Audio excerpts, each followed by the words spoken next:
Tenth class. आज हम अपना सेकंड चैप्टर स्टार्ट करेंगे बेटा टेंथ क्लास का, जो कि बहुत ही इम्पोर्टेंट है, भारतीय अर्थव्यवस्था के क्षेत्रक। ठीक है, ये बेटा जो चैप्टर है इसके बारे में आप 9th क्लास में पढ़ चुके हैं। ठीक है, इवन देन 8th क्लास में भी पढ़ चुके हैं।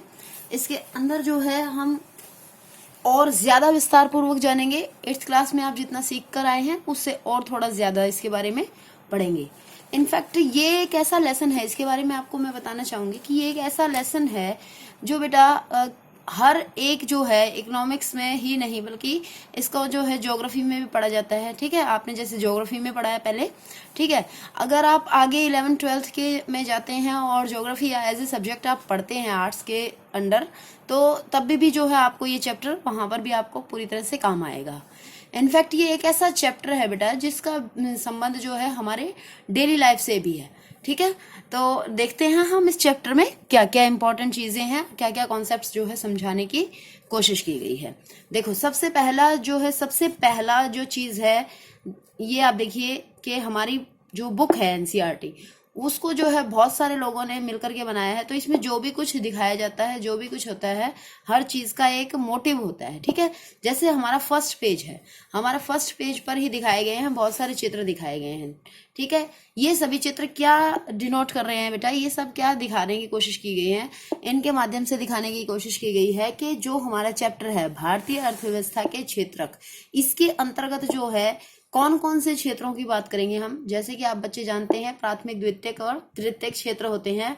अर्थव्यवस्था के अंतर बहुत सारी गतिविधियां चलती रहती हैं, आर्थिक गतिविधियां चलती रहती हैं। ठीक है, तो उन आर्थिक गतिविधियों को करने के लिए जो है अलग अलग क्षेत्र हैं। तो अलग अलग क्षेत्रों में जो लोग कार्यरत हैं उन क्षेत्रों को जो है अलग अलग नाम दिए गए हैं। जैसे देखो, यहाँ पर जो है एक पोस्टमैन है, यहाँ पर एक कुली है। ठीक है, एक पोस्टमैन है, ये पोस्टमैन जो है क्या कर रहा है, ये पोस्टमैन यहाँ पर लेटर देने आया है। ठीक है, ये कुली जो है ये सामान उठा करके लेके जा रहा है। ये दोनों ही क्या कर रहे हैं बेटा, ये दोनों ही सेवाएं प्रदान कर रहे हैं। इसका मतलब ये कौन से क्षेत्र से जुड़े हुए हैं, ये तीसरे क्षेत्र से जुड़े हुए हैं। इधर देखिए, ये एक लेडी है, ये दो लेडीज बैठी हुई हैं, ये क्या कर रही है, यहाँ से कपास बिन रही हैं। कपास क्या है, एक प्राकृतिक उत्पादन है, कपास से कपड़े बनाए जाते हैं। ठीक है, तो कपास उगाना और फिर कपास को इकट्ठा करना, इस तरीके से ये कौन से क्षेत्र का कार्य है, ये प्राथमिक क्षेत्र का कार्य है। ठीक है, इसके बाद देखिए, ये एक लेडी है जो रेडीमेड गारमेंट्स की जिसकी दुकान है, और ये दूसरी लेडी को सामान सेल कर रही है। तो ये जो है ये कपड़े हैं, ये कपड़े कहाँ से कहाँ पर बनाए गए हैं, यहाँ से कॉटन मिल के अंदर गया है और मिल के अंदर जो है कपड़े तैयार हुए हैं। ठीक है, उसके बाद जो है ये कपड़े सेल किए जा रहे हैं। यहाँ पर देखिए आप इस वाले चित्र में, यहाँ पे प्राकृतिक संसाधन क्या है, मिट्टी, और मिट्टी से क्या किया जा रहा है, ईंटें बनाई जा रही हैं। तो जो ये कैसा एग्जाम्पल है, जैसे प्राकृतिक संसाधन क्या है, मिट्टी, और मिट्टी का प्रयोग करके क्या बनाई जा रही है, ईंटें। तो ये विनिर्माण का कार्य हो रहा है यहाँ पर। तो विनिर्माण का अर्थ क्या होता है कि यहाँ पर जो है ये हमारा सेकंड जो हमारा है द्वितीय क्षेत्रक है, वो है ये वाला कि जहां पर वस्तुओं का निर्माण किया जाता है। ठीक है, अब हम चैप्टर को विस्तार पूर्वक जानेंगे। देखो बेटा, ये जो है हम विभिन्न प्रकार की आर्थिक गतिविधियों से प्रारंभ करते हैं इस चैप्टर को। कि देखो, सबसे पहले ये बहुत ही सुंदर चित्र बनाया गया है। ठीक है, सबसे पहले प्राथमिक क्षेत्रक कृषि, दूसरे बाद द्वितीयक क्षेत्रक औद्योगिक, और तृतीयक क्षेत्रक।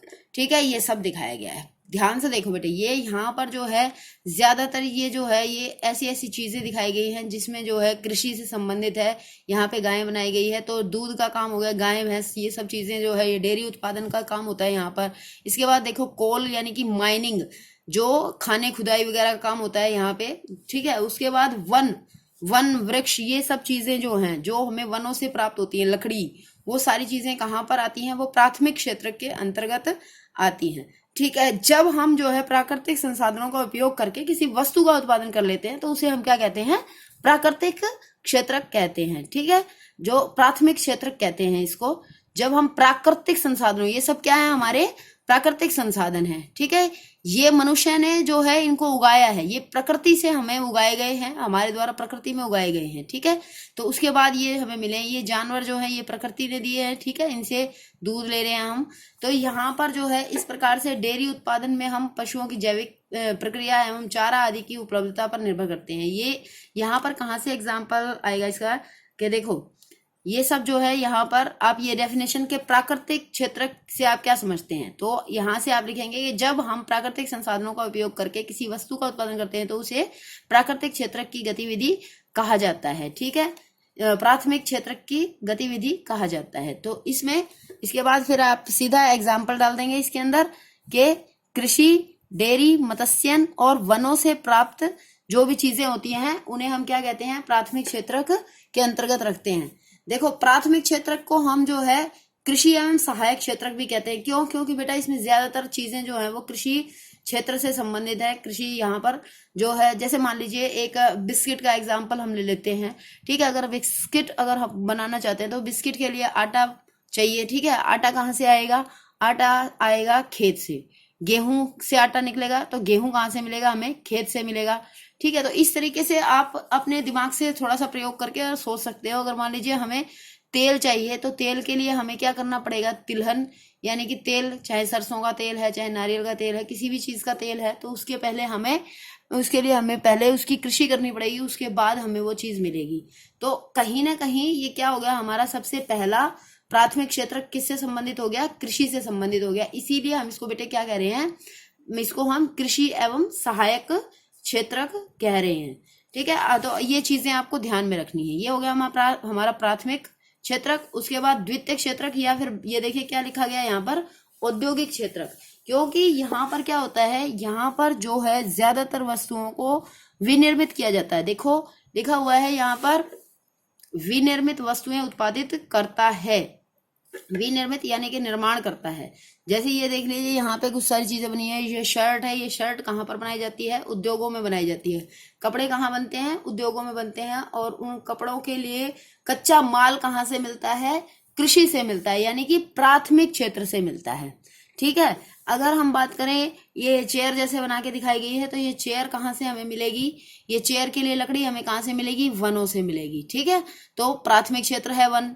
ये द्वितीय क्षेत्र है जहां पर वस्तुओं का निर्माण किया जाता है। ठीक है, जहां पर वस्तुओं का निर्माण किया जाता है वो द्वितीय क्षेत्र होता है। और जहां से वस्तुओं के निर्माण के लिए सामान लिया जाता है वो प्राथमिक क्षेत्र होता है।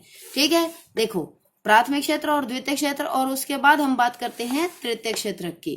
द्वितीय क्षेत्र को जैसे मैंने कहा जहां निर्माण किया जाता है, तो इसलिए इसको, इस उद्योग को और क्या कहा जाता है? द्वितीय क्षेत्र को इसको औद्योगिक क्षेत्र भी कहा जाता है। इसके बाद देखो तीसरा है हमारा तृतीय क्षेत्र, जिसके अंदर जो है ये बहुत ही क्या क्या चीजें इसके अंदर आती हैं। इसके अंदर सभी प्रकार के, जो भी आप ये कहिए कि किसी भी प्रकार का अगर जो है जैसे परिवहन है, बैंकिंग है, ये ऐसी ऐसी चीजें जो प्राथमिक क्षेत्र को और द्वितीय क्षेत्र को दोनों को जो है सपोर्ट करता है, दोनों को आगे बढ़ाने के लिए जो है अपना महत्वपूर्ण योगदान देता है, जिससे कि ये दोनों क्षेत्र जो है मिलकर के देश को और ज्यादा आगे ले जा सके। ठीक है, तो ये जो है तृतीय क्षेत्र का होता है। देखो इसकी पहली लाइन है कि प्राथमिक और द्वितीय क्षेत्र के अतिरिक्त आर्थिक गतिविधियों की एक तीसरी कोटि भी होती है जो तृतीय क्षेत्र के अंतर्गत आती है और उपयुक्त दो क्षेत्रों से ये भिन्न है। ये गतिविधियां प्राथमिक और द्वितीय क्षेत्र के विकास में मदद करती हैं। ठीक है, देखो बेटे यहाँ पर मान लीजिए किसान ने किसी भी प्रकार का कोई उत्पादन किया है। पहली बात आप ये मान ले, जैसे मान लो एक किसान ने बहुत ज्यादा मात्रा में जो है सरसों की खेती कर ली है। ठीक है, तो गेहूं उगा लिया है या फिर बहुत ज्यादा मात्रा में, तो वो सारे का सारा गेहूं तो अपने घरेलू प्रयोग के लिए रखेगा नहीं, वो कुछ जो है मार्केट में सेल करेगा और उससे आय प्राप्त करेगा। तो मार्केट में सेल करने के लिए उसको किस चीज की जरूरत पड़ेगी? परिवहन की जरूरत पड़ेगी। ठीक है, तो परिवहन कहाँ कौन से क्षेत्र में आता है? तृतीय क्षेत्र में आता है। तो इस तरीके से अगर मान लीजिए बैंकिंग भी इसी क्षेत्र में आ रहा है, अगर बैंकिंग के अंदर जो है जैसे बैंक के लिए प्राथमिक क्षेत्र को भी द्वितीय क्षेत्र को भी लोन की आवश्यकता पड़ सकती है। ठीक है, तो कहाँ पर जाएंगे? ये तृतीय क्षेत्र में जाएंगे। तो इस तरीके से देखो ये यहाँ पर एग्जाम्पल दिया गया है बेटे कि परिवहन, भंडारण, संचार, बैंक सेवाएं और व्यापार तृतीयक गतिविधियों के कुछ उदाहरण हैं। ठीक है, जो व्यापार किया जाता है, जैसे ये देख रहे हो आप यहाँ पर जो है ये मार्केट में आकर के अपनी चीजों को बेच रहे हैं, तो ये व्यापार भी कौन सी श्रेणी में आ जाएगा? ये भी सेवा क्षेत्र में आ जाएगा।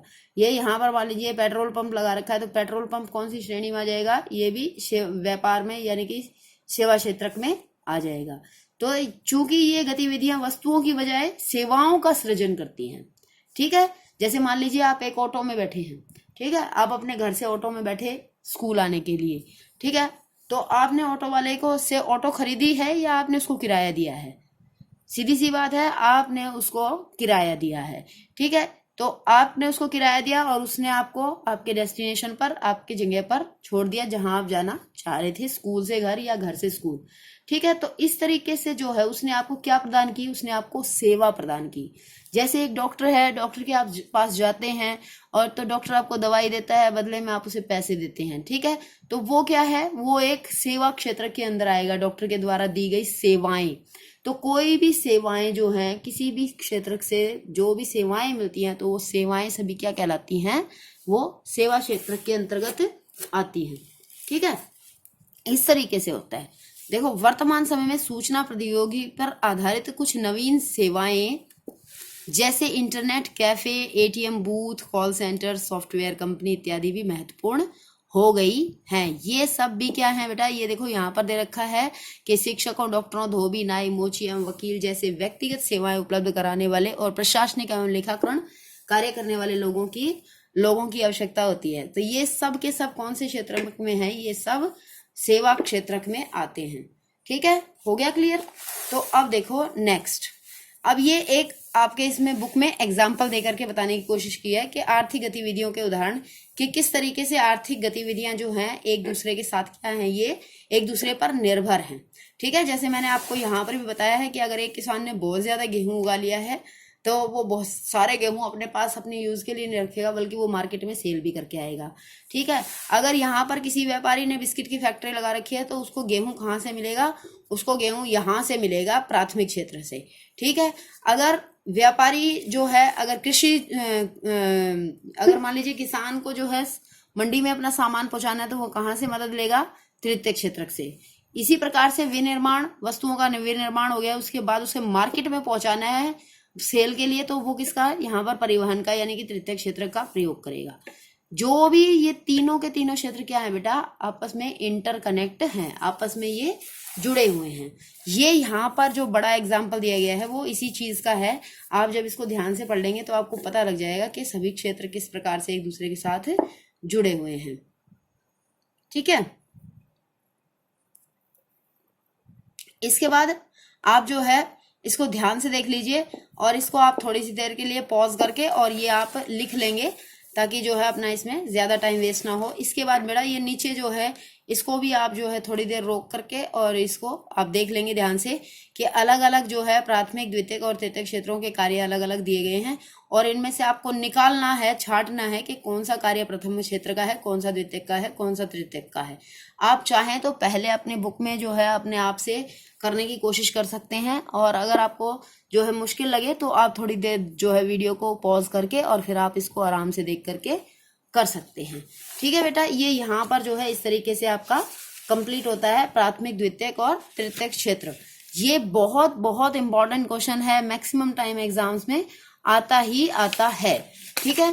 इसके बाद आगे हम पढ़ेंगे कि तीनों क्षेत्रों की तुलना, कि तीनों क्षेत्र जो है कैसे जो है धीरे धीरे समय के साथ तीनों क्षेत्रों में क्या परिवर्तन आ रहा है, ठीक है। इसके बारे में आपको मैं नेक्स्ट वीडियो में बतलाती हूँ। ओके, बाय बाय बेटा, सी यू।